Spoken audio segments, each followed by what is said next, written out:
20 জনক দোষী সাব্যস্ত কৰা হৈছে 25 জনক দোষমুক্ত ঘোষণা কৰা হৈছে কিন্তু আদালতৰ এই ৰায়দানক লৈ একেবাৰে সন্তুষ্ট নহয় অভিনীলৰ পিতৃ-মাতৃ অভিনীলৰ পিতৃয়ে বা অভিনীলৰ পৰিয়ালে এই কথা উল্লেখ কৰিছে যে দোষীয়ে চূড়ান্ত শাস্তি পোৱাটো আমি বিচাৰিছিলো কিন্তু এটা 25 জনক কিয় দোষমুক্ত কৰা হল দুখৰ পৰা 25 জনক কিয় মুক্তি দিয়া হল একেবাৰে সন্তুষ্ট নহয় অভিনীলৰ পৰিয়াল যে উপযুক্ত সাক্ষ্যৰ অভাৱত এতিয়া 25 জন দোষমুক্ত ঘোষণা কৰা হৈছে এই মুহূৰ্তত লৈ অহাৰ চেষ্টা কৰিছো সবিশেষ তথ্য যেহেতু অভিনীল কাণ্ড সমগ্ৰ ৰাজ্য জুকাৰি যোৱা এক ভয়াবহ ঘটনা হয়তো আপোনাৰো মনত আছে সেই অভিশপ্ত দিনটোৰ কথা অভিনীল কাণ্ডৰ 20 জনক যদিও দোষী সাব্যস্ত কৰা হৈছে ইয়াৰে 25 জন অভিযুক্তকে দোষমুক্ত ঘোষণা কৰা হৈছে আৰু ইয়াৰ পিছতে অভিনীলৰ পিতৃ-মাতৃয়ে মন্তব্য কৰিছে যে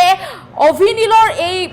আদালতে যি ৰায়দান দিছে এই ৰায়দানত একেবাৰে সন্তুষ্ট নহয় 24 এপ্ৰিলত আদালতে ঘোষণা কৰিব 20 দোষীক কি ব্যৱস্থা লোৱা হ'ব বা কি শাস্তি দিয়া হ'ব আদালতৰ চূড়ান্ত ৰায়দানৰ পিছতে ক্ষোভ প্ৰকাশ কৰিছে অভিনীলৰ পৰিয়ালবৰ্গই যে আদালতৰ ৰায়দানক লৈ আমি সম্পূৰ্ণ সুখী নহয় মূল অভিযুক্তই চূড়ান্ত শাস্তি পোৱাটো আমি বিচাৰিছিলো অভিনীলৰ পৰিয়ালবৰ্গই এই মন্তব্য কৰিছে যে প্ৰত্যক্ষ সাক্ষীৰ প্ৰমাণৰ অভাৱত সাক্ষ্য প্ৰমাণৰ অভাৱত 25 জনে ৰেহাই পালে সুদীৰ্ঘ 8 বছৰৰ শুনানিৰ অন্তত চূড়ান্ত ৰায়দান আদালতৰ আৰু এই আদালতৰ ৰায়দানক লৈ অসন্তুষ্ট হৈছে এতিয়া অভিনীলৰ পিতৃ বা অভিনীলৰ পৰিয়ালবৰ্গ যেটো অভিনীলৰ সেই ঘটনা সেই হত্যাকাণ্ড আপোনাৰো মনত আছে আপোনাৰো চকুৰ সন্মুখত হয়তো সেই দৃশ্য ভাহি আছে কেনেকৈ বাৰে বাৰে কাতৰ আহ্বান কৰিছিল অভিনীলে যে আমি অসমীয়া হয় আমি অসমৰ বাসিন্দা আমাক নেমাৰিব বাৰে বাৰে আহ্বান কৰিছিল কাৰ্বি আংলঙৰ সেই লোকসকলৰ ওচৰত কাতৰ আহ্বান কৰিছিল কিন্তু তাৰ পিছতো অতি নিখংখভাৱে হত্যা কৰা হৈছিল অভিনীলক আৰু অভিনীলৰ সেই ঘটনা আজি 8 বছৰ সম্পূৰ্ণ বা 8 বছৰলৈ প্ৰায় কেইটামান দিন বাকি আছে আৰু আদালতে যি ৰায়দান দিলে সেই ৰায়দানক লৈ এতিয়া অসন্তুষ্ট হৈছে অভিনীলৰ পিতৃ বা অভিনীলৰ পৰিয়ালবৰ্গ একেবাৰে অসন্তুষ্ট হৈছে বাৰে বাৰে কাৰ্বি আংলঙৰ সেই লোকসকলৰ ওচৰত আহ্বান কৰাৰ পিছতো কাৰ্বি আংলঙৰ লোকসকলে ৰেহাই নিদিলে অভিনীলক কিন্তু এতিয়া সকলোৱে যেহেতু সমগ্ৰ অসমবাসীয়ে বিচাৰি আছে যে শাস্তি হ'ব লাগে অভিনীলৰ লগত যিসকলে এই কাণ্ড সংঘটিত কৰিলে সেই আটাইকেইজনে যাতে উচিত শাস্তি প্ৰদান কৰক যেটো 45 জন অভিযুক্তক আটক কৰা হৈছিল অভিনীলৰ হত্যাকাণ্ডৰ গোচৰত আৰু ইয়াৰে 25 জনক ইতিমধ্যে আদালতে দোষমুক্ত ঘোষণা কৰিছে 20 জনক দোষী সাব্যস্ত কৰিছে কিন্তু এই ৰায়দানক আদালতৰ এই ৰায়দানক অসন্তুষ্ট হৈছে এতিয়া অভিনীলৰ পৰিয়ালবৰ্গ যে কেনেকৈ দোষমুক্ত ঘোষণা কৰা হল 25 জনে কেনেকৈ ৰেহাই পালে কিয় ৰেহাই পালে আদালতৰ ৰায়দানক লৈ আমি সম্পূৰ্ণ সুখী নহয় এনেদৰে মন্তব্য কৰিছে অভিনীলৰ পৰিয়ালে অভিনীলৰ পিতৃয়ে এই মন্তব্য কৰিছে যেটো 24 এপ্ৰিলত অভিযুক্তৰ মৃত্যুদণ্ড ঘোষণা হলে এয়া উত্তৰ পূবৰ বাবে দৃষ্টান্তমূলক শাস্তি হ'ব বুলি অভিনীলৰ পিতৃয়ে এই মন্তব্য কৰিছে যে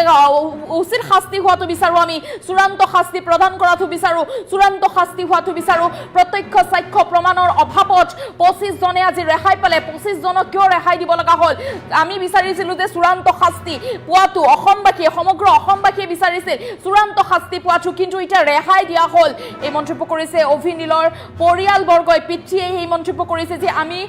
সন্তুষ্ট নহয় অভিনীল কাণ্ডত যে ৰায়দান প্ৰদান কৰিলে আদালতে সেই আদালতৰ ৰায়দানক লৈ আমি সন্তুষ্ট নহয় যেটো সমগ্ৰ অসমবাসী মনত আছে সেই অভিশপ্ত দিনটোৰ কথা কেনেকৈ অভিনীলক আসলতে হত্যা কৰা হৈছিল সমগ্ৰ অসমবাসীৰ সেই দৃশ্যাংশ সেই ভিডিঅটো হয়তো আপুনি দেখিছে আপোনাৰো মনত আছে 2018 চনৰ 8 জুনৰ কথা কাৰ্বি আংলঙত যি ঘটনা সংঘটিত হল অভিনীলৰ লগত সেই বুকু কপি যোৱা সেই দৃশ্যাংশ সেই কথোপকথন সেই বাৰে বাৰে আহ্বান কৰা অভিনীলৰ মুখখন হয়তো আপোনাৰো মনত আছে আপোনাৰো হয়তো এতিয়া মনত ভাহি পৰিছে সেই দৃশ্যাংশটো অভিনীলক কেনেকৈ হত্যা কৰা হল অভিনীলক হত্যা কৰাৰ পিছতে সমগ্ৰ অসমবাসীয়ে দাবী কৰিছিল সমগ্ৰ অসমবাসীয়ে বিচাৰি আছে 8 বছৰ সমগ্ৰ অসমবাসীয়ে সেই অপেক্ষাতে আছে যে উচিত শাস্তি দুখীয়ে পাওক ন্যায় প্ৰদান কৰক অভিনীলক মন্তব্য আছে এই মুহূৰ্তত পিতৃৰ মন্তব্য কৰিছো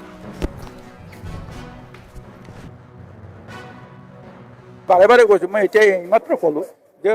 বাকি 25 জনৰ ক্ষেত্ৰত আমি সম্পূৰ্ণ সুখী নহয় হয়তো কেইজনমান হয়তো নিশ্চয় হয়তো নিৰ্দোষী হ'ব পাৰে কিন্তু গোটেইবিলাক এই আধাতকৈ বেছি ব্যক্তি নিৰ্দোষী নহয় কাৰণ মহামান্য আদালতে পৰোক্ষ সাক্ষ্যদানৰ কথাখিনি তেওঁলোকে বিবেচনা নকৰিলে আছে এইটো এই 45 জনৰ ভিতৰত নপৰে তেওঁলোকৰ বিচাৰ বেলেগে চলিছে সেইটো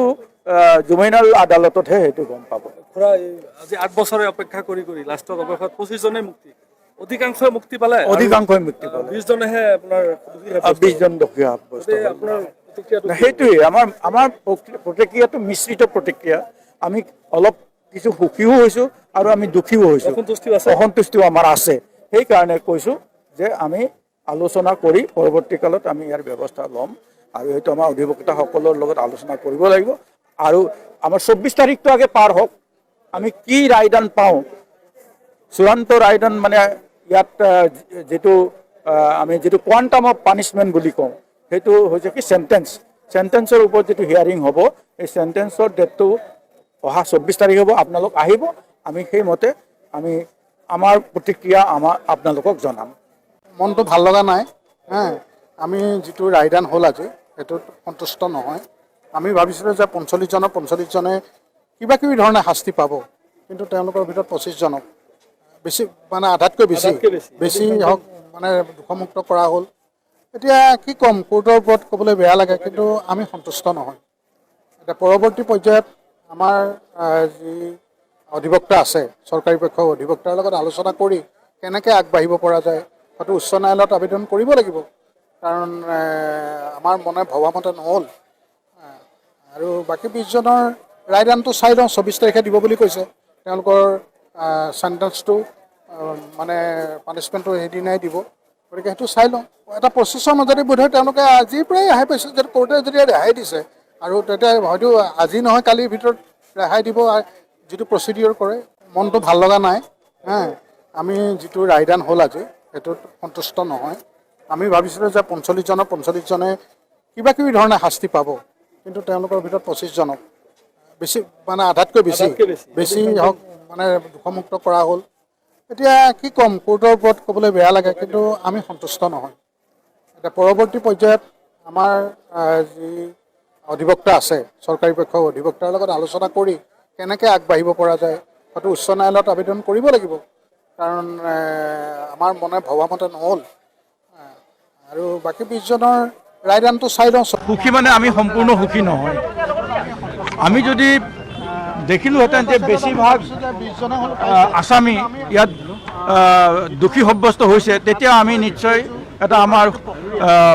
সন্তুষ্টি আমাৰ এটা পালোহেঁতেন, কিন্তু আধাতকৈও বেছি আসামী এতিয়া ৰেহাই পালে বা মুক্ত হ'ল। আমি তাৰ কাৰণে খুব এটা সুখী নহয়। আৰু যিখিনি হয়তো দোষী সাব্যস্ত হৈছে, এই 20 জনৰ ভিতৰতো 302 ধাৰাত যিসকল দোষী সাব্যস্ত হ'ব, তেওঁলোকৰ অন্তত দৃষ্টান্তমূলক শাস্তি হিচাপে ফাঁচি হোৱাটো আমি বিচাৰিছোঁ। আৰু সেইটো যদি হয়, তেনেহ'লে মহামান্য আদালতৰ বিচাৰক আমি নিশ্চয় আমাৰ ফালৰ পৰা, আমাৰ ভুক্তভোগী পৰিয়ালৰ ফালৰ পৰা ধন্যবাদ জনাম। আৰু এটা কথা হ'ল কি, যে এতিয়া পৰোক্ষ সাক্ষী যিবিলাক দিয়াৰ বিনিময়ত তেওঁলোকৰ বাকীখিনি মানে 25 জন আসামী হাৰি গ'ল, এই হাৰি যোৱাটো আমি বেছি সুখী হোৱা নাই। আৰু তাৰ কাৰণে আমি কি ব্যৱস্থা ল'ব লাগিব ভৱিষ্যতে, সেইটো আমি আমাৰ অধিবক্তাসকলৰ লগত আলোচনা কৰি আমি ল'ম, আৰু চৰকাৰেও সেই হিচাপে ব্যৱস্থা ল'ব বুলি আমি আশা ৰাখিছোঁ।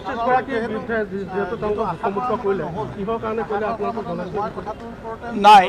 এতিয়াও সেই কথাবিলাক মানে আমি পোৱা নাই। আমি এই আজিৰ যিটো আমাৰ ইয়াতে ৰায়দান হ'ল, আজিৰ ৰায়দানৰ সবিশেষ আমি পালেহে গম পাম যে